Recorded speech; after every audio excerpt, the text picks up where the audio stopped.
Hello dear students, welcome in ASC starter. आज मैं आपको इंग्लिश की क्लास 9th की असेसमेंट वर्कशीट नंबर 13 करवा रहा हूँ, जो 28 जनवरी की है, यानी कि आज की है। डियर स्टूडेंट्स, इसमें आपसे यहाँ पर कुछ जनरल इंस्ट्रक्शन बताए गए हैं। पहले वो पढ़ लेता हूँ कि जो असेसमेंट वर्कशीट है ना, वो आपकी पुरानी वर्कशीट्स जो आई थी प्रीवियस वीक्स पे, उसके बेस पर है। और इसमें 11 क्वेश्चंस हैं और 1 से लेकर 5 तक 1 मार्क्स के हैं, 6 से लेकर 10 तक के 2 मार्क्स के हैं, और क्वेश्चन नंबर जो 11 है वो 5 मार्क्स का है। तो ये क्वेश्चन है, ठीक है। अब हम इनके आंसर्स करते हैं। ओके, तो पहला क्वेश्चन है, how was the author's first year in the high school. जो ऑथर है ना, उसका फर्स्ट ईयर जो है वो कैसे था हाई स्कूल के अंदर। और ये आपकी बुक में जो बिहाइव की बुक है, उसमें जो लेसन है a house is not a home, उससे लिया गया है। तो इसका आंसर है कि author's first year in the high school was awkward as he had joined a new school and his old friends were in different school। मतलब कहने का है कि अजीब सा, अटपटा सा, कठिन सा जो है ना उसका दिन बीता था, ठीक है। जो उसका हाई स्कूल में जो फर्स्ट डे था, इस तरीके से आप कह सकते हैं फर्स्ट ईयर, तो यहाँ पे लिखा है क्वेश्चन में, ठीक है। उसके बाद नेक्स्ट देखिए, नेक्स्ट है what is the snake trying to escape from. जो सांप है ना वो किससे बचने की कोशिश कर रहा था। जो पोएम है आपकी द स्नेक ट्राइंग से है। The snake trying to escaped from the pursuing snake, पीछा करती हुई छड़ी से अपने आप को बचाने की कोशिश कर रहा था। फिर नेक्स्ट है what was the beggars real identity. जो भिखारी है ना, उसकी रियल आइडेंटिटी क्या थी। जो आपकी मोमेंट की बुक है ना द बैगर, उससे है, तो उसकी वास्तविकता क्या थी भिखारी की। पढ़ा होगा ना आपने चैप्टर ओल्गा का, तो उसी में है he had been part of Russian choir. वो रशियन चोयर का एक हिस्सा था। चोयर मतलब होता है जो बच्चे ग्रुप में ना गाना गाते हैं, तो उसी का एक हिस्सा था। वो भी गाना गाता था, लेकिन वो मतलब एक तरह से काम चोरी बहुत करता था और शराब भी पीता रहता था, इसलिए उनके ग्रुप ने उन्हें निकाल दिया था। But had lost his place there due to drunkenness, ठीक है, ड्रंकनेस की वजह से उसको बाहर निकाल दिया गया। नेक्स्ट है where did the author find the bear cave. जो भालू का बच्चा था ना, बॉन्ड ऑफ लव है ना, उसमें से लिया गया है। और ये भालू का जो बच्चा लेखक को कहाँ मिला। The author found the bear cub when he was passing through the sugar cane field near Mysore. जब वो गन्ने के खेत से, गन्ने के मैदान खेत से जब वो पास हो रहा था मैसूर में, तो बस वहीं पर उसको भालू का बच्चा मिल गया था, ठीक है। नेक्स्ट क्वेश्चन देखिए, उसके बाद नेक्स्ट है हु वाज ओल्गा। तो आप बताएंगे Olga was the gentle and caring cook of the advocate. जो एडवोकेट सर्गी था ना, उसी की जेंटल और केयरिंग कुक थी। नेक्स्ट है why did author visit his old school. जो ऑथर है ना, वो ओल्ड स्कूल में विजिट किया हुआ था।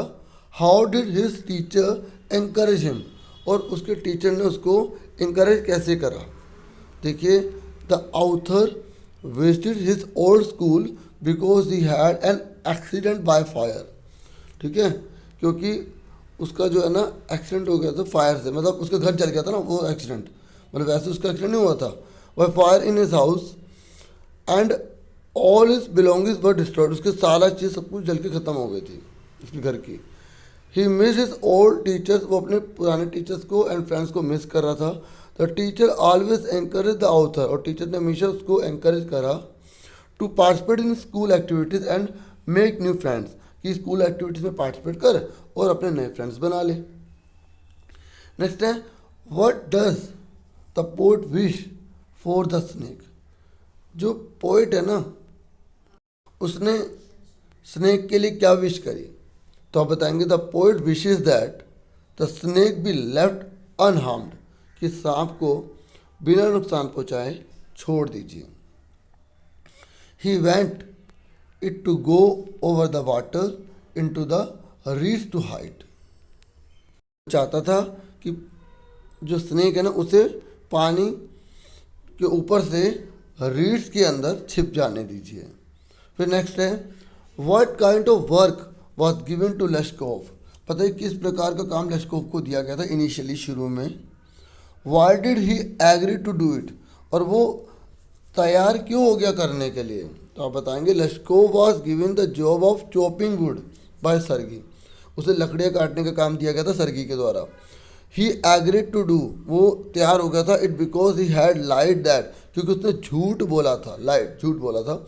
He had to beg as he did not have a job, उसने बोला था कि वो इसलिए भीख मांगता है क्योंकि उसके पास जॉब नहीं है। ठीक है, सच बात तो है कि उसके अंदर शक्ति नहीं थी किसी काम को करने की। ठीक है, इसलिए वो भीख मांगता था। ठीक है, और उसको शराब पीने की बहुत गंदी आदत थी। Why was it decided to send Bruno to the zoo. बताइए ब्रूनो को जू में भेजने का डिसीजन क्यों लिया गया। The author decided to send Bruno away to zoo because it had grown too big and was a danger to pet like cat and dog. ठीक है, ऑथर ने इसलिए डिसाइड किया ब्रूनो को जू में भेजने के लिए बिकॉज वो बड़ा हो गया था बहुत ज़्यादा और वो डेंजर हो गया था। ठीक है, जैसे जो पालतू जानवर थे जैसे बिल्ली हो गई, कुत्ते हो गए, इस तरीके से। अब आगे देखिए अगर अभी तक आपने वीडियो को लाइक, चैनल को सब्सक्राइब नहीं किया तो आप प्लीज़ ज़रूर कीजिएगा। नेक्स्ट है how did Bruno and the narrator's wife feel after getting separated. बताइए जो ब्रूनो है और जो ब्रूनो है मतलब जो भालू है और जो नरेटर है की जो पत्नी है, नरेटर की जो पत्नी है, मतलब ब्रूनो और नरेटर की जो पत्नी है, वो कैसा फील करते हैं जब दोनों अलग हो जाते हैं। तो Bruno and narrator's wife felt very sad, वो बहुत ही ज़्यादा दुख महसूस करते हैं, वर्ल्ड चिंतित महसूस करते हैं। And did not eat for a few days, और कुछ दिन के लिए कुछ भी नहीं खाते। As they were very close to each other, क्योंकि वो एक दूसरे से बहुत ज़्यादा जुड़े होते हैं। And shared a great bond of love, और एक दूसरे से बहुत ज़्यादा बॉन्ड ऑफ लव शेयर करते हैं। ठीक है, बॉन्ड मतलब तो बंधन, प्यार का बंधन दोनों में बहुत ज़्यादा होता है।